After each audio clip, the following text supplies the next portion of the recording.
Well, let's bring in one of the members of Canada's 350-member election observer team that oversaw the elections in Ukraine. James Bezan joins us via Skype from Kiev. First of all, James Bezan, thanks for taking time to speak with me today. I appreciate it. Oh, it's my pleasure. Can you start by giving us your assessment of how this election was carried out? Is there any doubt here that Mr. Poroshenko is the genuine and legitimate winner of this election? Well, I can tell you that this is my third election monitoring mission here to Ukraine, Peter, and this has by far been the most professionally run election, despite the problems that are being encountered in Luhansk and Donetsk oblasts with the violence, the intimidation, of course, the military fighting that has been taking place and the aggression that's been demonstrated by the Russian Federation. But despite that fact, the rest of the country has had exceptional voter turnout, that the way that the polling stations were monitored and operated and conducted themselves in a very transparent and democratic process. So what we're hearing from the OSCE Parliamentary Assembly mission, which I was part of, and the Canyon mission and numerous other international missions that were here, is that this is a very legitimate election and one that the people of Ukraine can be proud of, and one that the international community can recognize as being truly democratic. All right. Where were you serving as an observer? What part of Ukraine? So I was in Kharkiv, which is in the northeast corner of Ukraine, up against the Russian border on two sides. So we were 30 kilometers south of Russia and only 100 kilometers north of Luhansk and Donetsk oblasts. Okay, and how did the voting unfold there? Was there any trouble where you were? Very little problems. One polling station that we did visit had received a bomb threat the day or the evening before the election was supposed to start. The police were very quick to go in there with bomb-sniffing dogs and confirmed and secured the area. And of course, on election day, everything ran without a hitch. So, we were impressed with the steady flow of voters that were coming in, the way that everybody was on voters lists, that everything was checked off and confirmed and ID'd. And at the end of the day, when the critical moment starts, which is the counting of ballots, right. Historically, this is where we've seen voter fraud. This is where we've seen ballot boxes stuffed. And all sorts of shenanigans take place. That didn't happen this time. And the one thing that I should also note is that, in the past, elections here have been extremely partisan, hyper-partisan, and they've even employed thugs and enforcers, and people were intimidated going into the polling stations, and the campaigns were very aggressive, and often government resources were misused in the promoting of one candidate over another, and all that was absent from this election.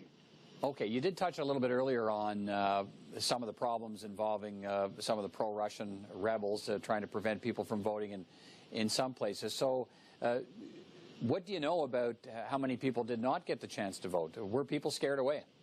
Yeah, for sure there was a drop in voter participation in Luhansk and Donetsk. And really, in those oblasts, we're only talking about a dozen or so cities that were impacted, where there is a large number of militants on the ground, including Russian special forces who are orchestrating these aggressions and military provocateurs.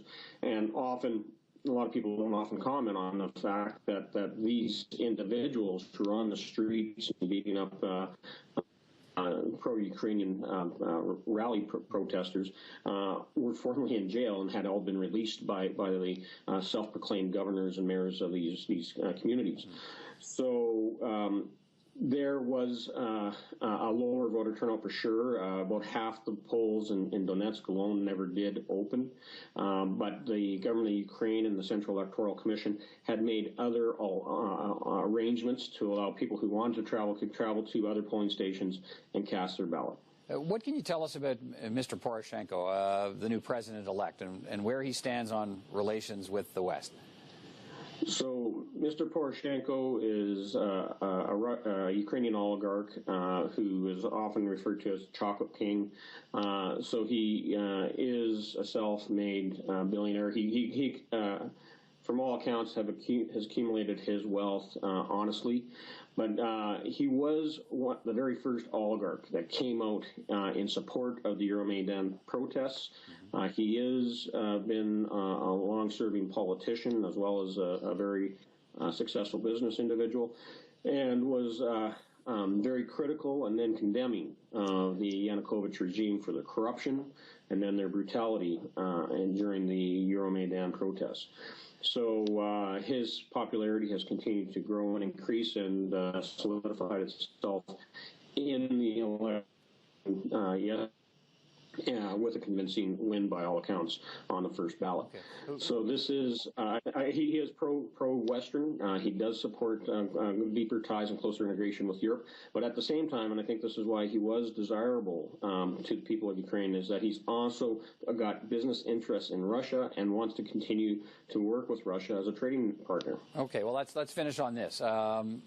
He's promising negotiations with Russia to end the crisis. What do you think that means for the future of the Crimea region, which has been annexed by Russia? Where does that stand in the conversation now? Well, I think he's going to have to take the stand that the rest of the international community, as well as the Ukrainian government, has, is Crimea is Ukraine.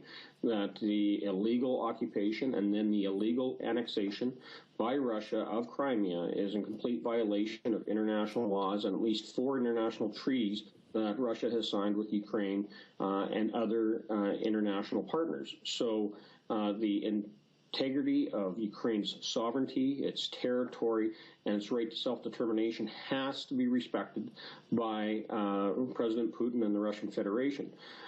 So, you know, that is something that all of us are going to be watching closely and wish President-elect Poroshenko all the success in doing that. And I can also say that I know that the government of Canada, as Foreign Minister John Baird said earlier today, we are looking forward to working along with the president that has been democratically elected, overwhelmingly elected by the people of Ukraine, who strive for a stronger, better, democratic Ukraine. All right. Conservative MP James Bezan, election observer in Ukraine. Appreciate you speaking with us this evening. Take care, and we'll speak when you get back here to Canada. You bet. Thanks, Peter.